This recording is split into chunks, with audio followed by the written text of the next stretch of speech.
I'm Zahra. I'm the director of the KGS Collective. I'm here with Enaya today. She's co-founder of the Youth Circle of Signups. And again, in line with the purpose of our podcast, we're here to give you more project ideas and how building and making your own project can help you in building your portfolio and with your uni applications later. So we're going to be talking about the process and how she kind of came to form this initiative and what were the challenges, what were the good things. So let's begin. Why don't you first start off with just telling us what exactly you do?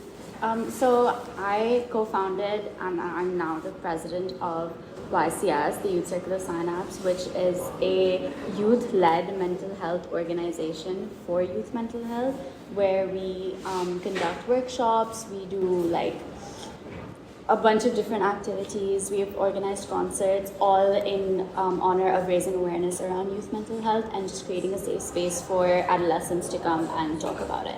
Okay, so before we really get into the actual process and all, I think let's kind of ask Enaya why exactly she started it. So we started it, it was actually me and a friend of mine back in 2021, when after COVID we had noticed that there was a lot more awareness that people were trying to spread around youth mental health, but we saw that there was this giant space, like empty space, especially in Karachi, where people were creating Instagram accounts, but no one was actually doing anything. Yeah, a lot of people do that. You see so many new initiatives popping up every day, but in the end, like there was very no hard to see actual action work being done. So we wanted to kind of combine the two. So we do have an Instagram account, we have Reels, but we also do like actual work where we'll talk about that as well. But yeah. Okay, so let's begin with kind of the challenges that come with co-founding and running this whole thing.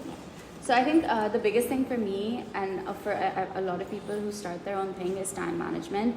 You kind of, after a little bit, you start to think like, what have I gotten myself into? Like, you don't even think it through. And there's so many little things that you kind of have to make sure of. Yeah, but then like you see entrepreneurs who are like much older and they're going through the same stuff. So it's like, that's just like part and parcel of like starting your own thing.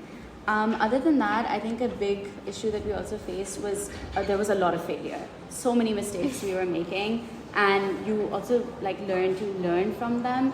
But for example, when we had organized a concert last year, we ended up being way over capacity. So we had around like 200 people who had signed up, but our capacity was only for 150.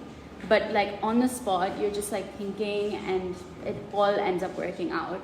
So even if it seems like it's going to fail, it actually will. Yeah, like just trust the process. Yeah. I feel like the biggest thing is just to actually get started, come up with ideas. And I think obviously the work, you have to put in the work, but it kind of goes with the flow, right? And the execution will always be messy. It's never going to go the way you planned it. And I think even thinking that it will go the way it's planned, it's like a messy way of thinking, because then you're like, it's hard to adapt then. Yeah.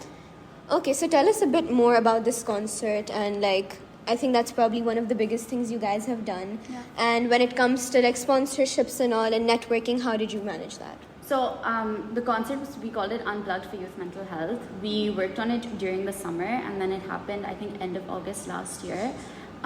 We got most of our revenue from sponsorships. So most of it was word of mouth. You know, we reached out to old YCS members, a lot of old interns who had come, and we just asked them, we were like, do you know anyone who would be interested in sponsoring us? So we ended up getting sponsorship from McDonald's, HRSI, Bank Alphala as well. So big names, but the best part about it was that even now that we're doing Unplugged again, which we've now made an annual thing, we know that we have that contact in case we need it. We can always just go back and be like, you've worked with us once before, would you be willing to do it again? And they will most likely say yes, because everything just like worked out so well last year.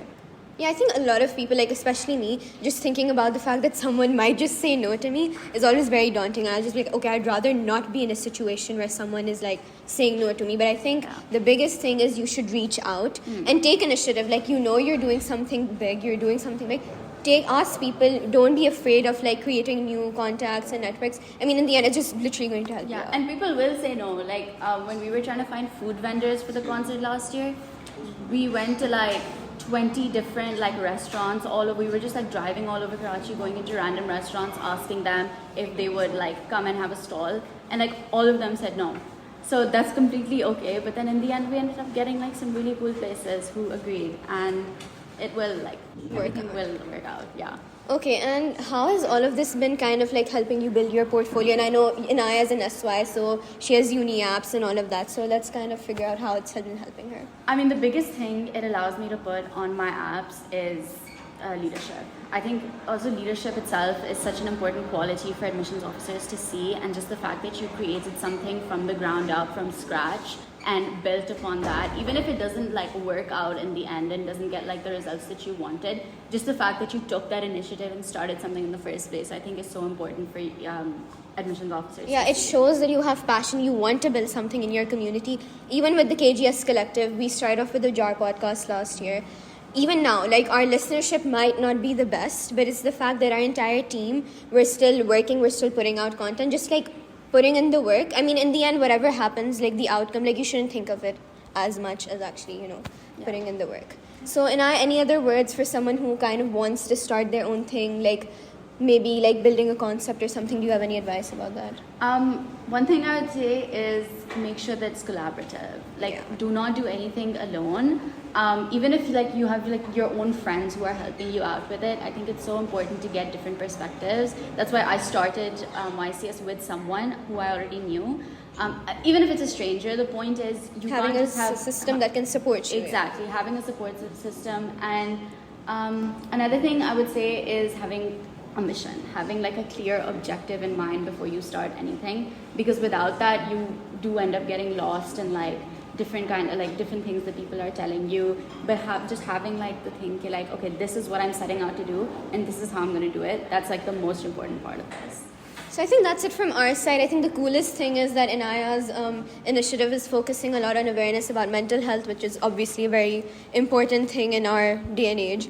But I think the thing to take away from here is, like, regardless of your concept, as long as, like Inaya said, it's something strong, you have a passion for it, it's very easy to start something, put in the work, and then actually, have a leadership position that can help you out in your uni apps and all. So if you have an idea, you don't really need to go up to a society or like wait for someone to like come and hand it to you, right? Like, put in the work. If you have the idea, start writing it down. Like, okay, for this I need to do this, like check it off, and I think it should work out.